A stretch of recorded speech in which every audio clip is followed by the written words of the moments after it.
Fala galera que já é inscrita no Pautas e Táticas ou que vai se inscrever assim que o vídeo acabar.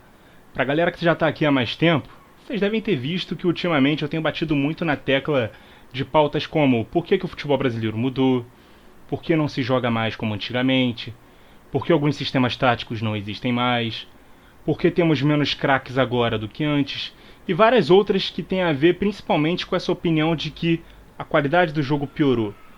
Eu vim desenvolver um pouco mais a minha opinião nesse vídeo especificamente para não ficar tão repetitivo. E dessa vez vai ser sem edição porque eu quero que pareça como se a gente estivesse tendo essa resenha sentados no bar, né?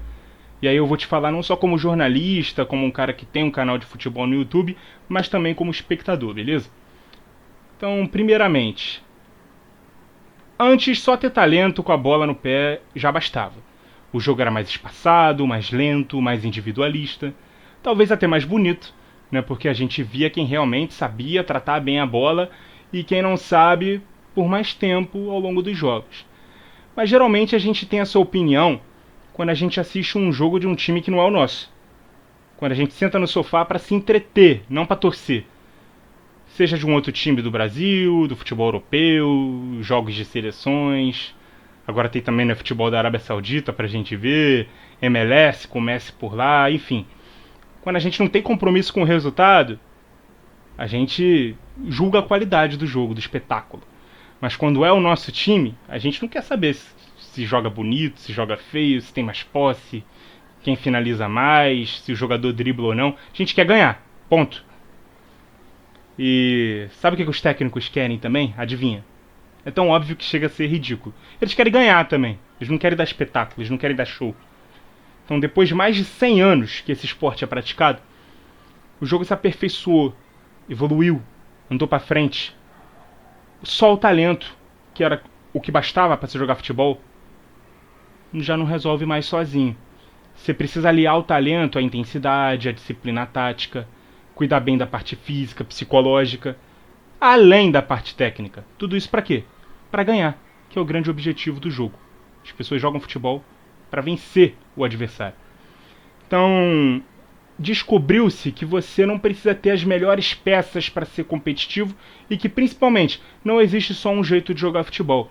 Inclusive, futebol talvez seja o único esporte que nem sempre o melhor vai ganhar. Talvez seja o esporte que dá mais chance para o imponderável acontecer. Principalmente em competições de mata-mata, onde você não joga por 3 pontos num campeonato que premia a regularidade. Você joga pela sua sobrevivência a cada fase. Visando não ser melhor, ser mais controlador da bola, chutar mais no gol, você só precisa ser eficiente.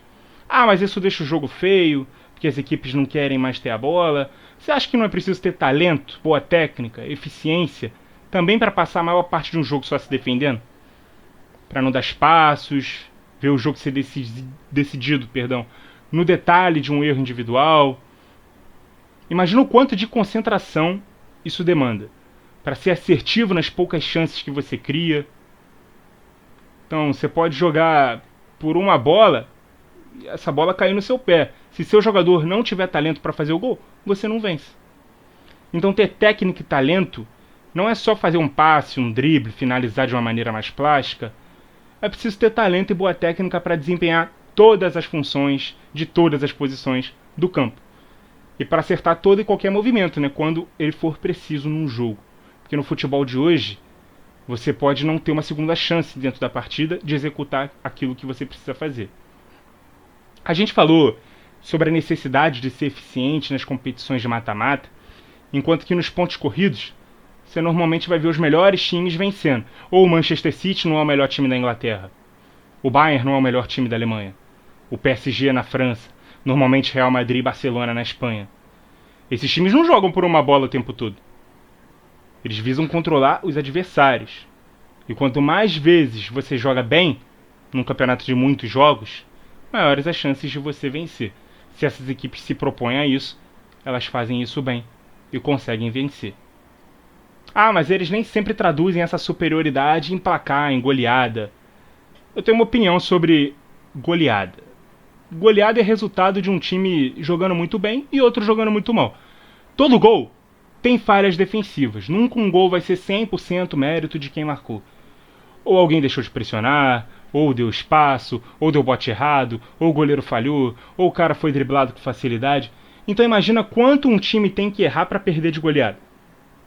Logo, se tem menos goleadas hoje, o futebol está melhor ou pior? Pensa você como torcedor. Você prefere ganhar todo jogo de 1-0, ter uma defesa impecável, ou todo jogo de 4-3 tendo um ataque ótimo e uma defesa péssima? Você pode dizer, eu quero vencer, não importa como. Mas você vai ficar puto 3 vezes todo jogo quando seu time tomar gol. Agora, se o 4-3 for do time do vizinho contra o time do amigo, pô, foi um jogaço, né? Foi divertido de ver. Quando é o teu time, tua opinião não vai ser essa. O futebol deixou de ser um entretenimento que jogadores talentosos praticavam. E a cada dia, um esporte em que atletas de alto rendimento competem.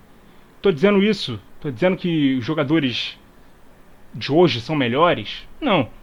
Tem até vídeo aqui falando sobre isso, né? Tecnicamente, a maioria dos grandes jogadores do passado, tecnicamente, são melhores do que os de agora. Mas taticamente, a maioria não jogaria o futebol de hoje, porque muitos deles dependeriam do entorno para serem preservados numa fase defensiva. Por que o Messi conseguiu se sobressair na seleção argentina na última Copa? Porque ele tinha 10 soldados trabalhando para ele ser o grande artista. Por que ele não conseguiu render bem no PSG com Neymar e Mbappé, que inegavelmente são outros 2 craques? Porque são 3 artistas num time de 7 soldados. São 10 menos 3 para defender. Muito provavelmente o PSG com os 3 no futebol dos anos 2000 seria mais bem sucedido. Porque diferentemente do Real Madrid dos Galácticos, que foi dessa época também, né? Tinha o Beckham de volante, para que todos os artistas do time, né, todos os craques, tivessem vaga. O PSG ele não tinha esses improvisos na defesa. Nem peças como o Pavon, como o Raul Bravo na zaga, como tinha aquele Real Madrid. Então o problema daquele Real era individual. Tinha grandes jogadores que não formavam um time equilibrado. O problema do PSG era coletivo. Tinha craques em todas as posições, mas 3 a menos na hora de defender. Eu não sei se vocês viram o Romário falar recentemente. Ele disse: muitas jogadas de ataque hoje dependem da parte física. E muitos gols são perdidos hoje porque os jogadores não cuidam da parte física. Eu perdia poucos gols porque na minha época eu só dependia da parte técnica para fazer gol. Então 80% do meu treino como centroavante era finalização. Era o que eu ia usar no jogo. Vocês acham que um centroavante hoje treina só finalização? Quer outro exemplo? O Edmundo disse uma vez: minha função na minha época era única e simples. Dar opção em um dos lados, atacar a área, chutar pro gol se eu estivesse sozinho ou rolar pro centroavante se ele estivesse livre. Só. Se eu jogasse hoje, eu teria que marcar lateral, pressionar zagueiro, fechar a marcação quando a saída de bola do adversário fosse do lado contrário ao que eu estava. Seguramente o Edmundo é melhor tecnicamente que a esmagadora maioria dos atacantes que jogam no Brasil hoje, assim como o Romário. É melhor do que quase todos os centroavantes do mundo hoje. Mas vocês imaginam eles jogando futebol moderno com a mesma facilidade que eles jogavam na época dele? Acho que não, né? Então, galera, o objetivo do jogo não é ser bonito, é vencer. É vencer tendo mais ou menos posse, finalizando mais ou menos, compactando o time mais no campo de defesa ou de ataque, espaçando a marcação do adversário ou aproximando os jogadores do setor da bola. É um jogo muito mais coletivo e que permite que todas as maneiras de se praticar futebol possam ser bem-sucedidas, beleza? Até porque o torcedor, quando cobra o time dele, né, quando não vence, pede raça, pede vontade, disposição. Ele não pede jogo bonito, ele não pede futebol arte, ter craque no time. As críticas, quando vêm, sejam individuais ou coletivas, quanto ao desempenho, é só quando o resultado não acontece. Você nunca vai ver um torcedor pontuando coisas que precisam melhorar, ou vaiando o time dele na arquibancada depois de uma vitória. Ele quer vencer, ponto. Venceu, tá tudo bem. Você acha que o Abel Ferreira, técnico do Palmeiras, está preocupado com o que o torcedor do Flamengo, por exemplo, acha sobre o time dele? Que não encanta, que não enche os olhos, que joga feio. Meu irmão, ele quer ganhar o jogo. E ele vai fazer o que for preciso para ganhar o jogo. Ele está preocupado em agradar neutro, não. Você acha que o torcedor do Corinthians estava puto com o Tite quando ele foi campeão brasileiro em 2011, ganhando quase todos os jogos de 1-0? Ele ficou puto quando o time parou de ganhar. Passou a empatar, aí apelidou o Tite de empatite, Aí ele foi lá, se reciclou, estudou o futebol europeu, voltou, aplicou o que ele aprendeu, ganhou o Brasileirão de novo em 2015, jogando um futebol tão dominante, né, naquele deserto de ideias que era o Brasil, ainda engatinhando na evolução pós 7-1, onde era consenso que tudo que era aplicado no Brasil estava errado em relação ao jogo. E ele teve esse sucesso tão grande que foi escolhido para ser o técnico da seleção. E 6 anos depois de assimiladas todas as ideias que ele trouxe para o futebol brasileiro, 2 derrotas em Copa do Mundo, ele de repente já não presta mais. A gente pede a volta do futebol que a gente jogava antes dele, porque a gente perdeu a nossa identidade. Então tá entendendo como você, como torcedor, não importa para você como a gente ganha, e sim importa ganhar. Então por que você acha que o técnico de futebol tem que montar um time se preocupando em agradar neutro? Não existe um único caminho para vencer ou para jogar bem. Você pode ter opinião, preferência que for, daquilo que te agrada mais, o que não te agrada muito. O que você não pode é ser negacionista, já que a graça desse esporte é sabermos que tudo pode acontecer. O mais fraco pode vencer o mais forte, mesmo sendo minimamente organizado. Um time sem muito talento, mas bem montado, pode ser superior ao caro, cheio de talento individual, mas que é uma bagunça coletiva. Isso torna inclusive o treinador tão ou mais importante que os caras que chutam a bola no campo. Porque só existe time com organização. 11 boas individualidades nem sempre formam um time forte. Mas óbvio, né, sem ovos, sem omelete. Você não precisa ter as melhores peças, mas as peças têm que ter o mínimo de talento. O técnico pode ter a melhor ideia do mundo. Quem aplica são os jogadores. Quem executa é quem está em campo. Então, jogar bem, performar, mostrar bom desempenho é atribuição e responsabilidade do técnico. Fazer o time funcionar. É ele quem organiza o time, é ele quem instrui os jogadores. É ele que escala, é ele que substitui, é ele que extrai o melhor dos jogadores. Mas quem executa é quem entra em campo. E nem eles vão estar sempre num bom dia em que tudo que foi pensado no vestiário e na prancheta, né, claro, vai dar certo sempre. Um imponderável, tudo pode acontecer, chegou ao jogo e isso torna tudo menos óbvio. Isso pra mim é um acréscimo de qualidade no jogo de hoje. Até no entretenimento. Porque permite que as boas histórias de superação, onde o mais fraco, o azarão, a zebra, possa vencer o time que é favorito. O mais rico, o melhor time, o mais forte. São raros os esportes que isso pode acontecer. Muitas vezes a gente se pega torcendo para que isso aconteça. Seja porque a gente não gosta do adversário ou porque a gente não tá nem ali para aquele jogo, a gente quer torcer para uma grande história. Se o futebol fosse sempre um esporte chato, onde quem tem mais posse, finaliza mais, tem um elenco mais caro, mais talentoso, ganha sempre, a gente não teria a possibilidade do mais fraco vencer o mais forte.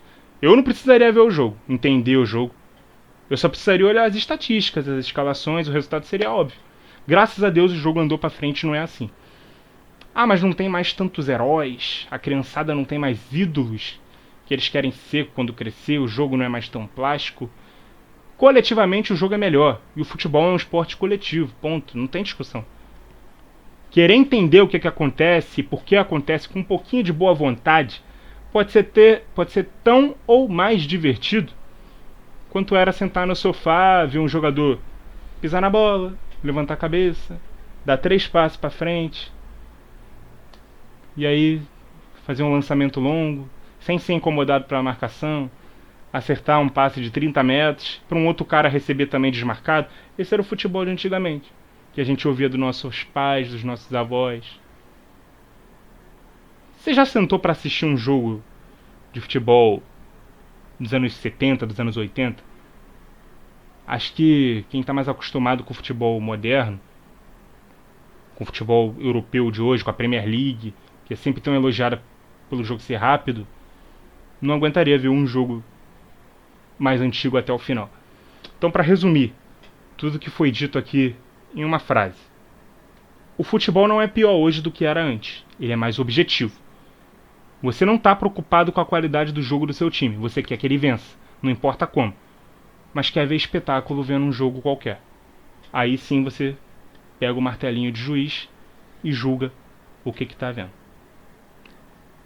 Muito obrigado a você que acompanhou o vídeo até aqui. Continue ligado no Pautas e Táticas. E até a próxima!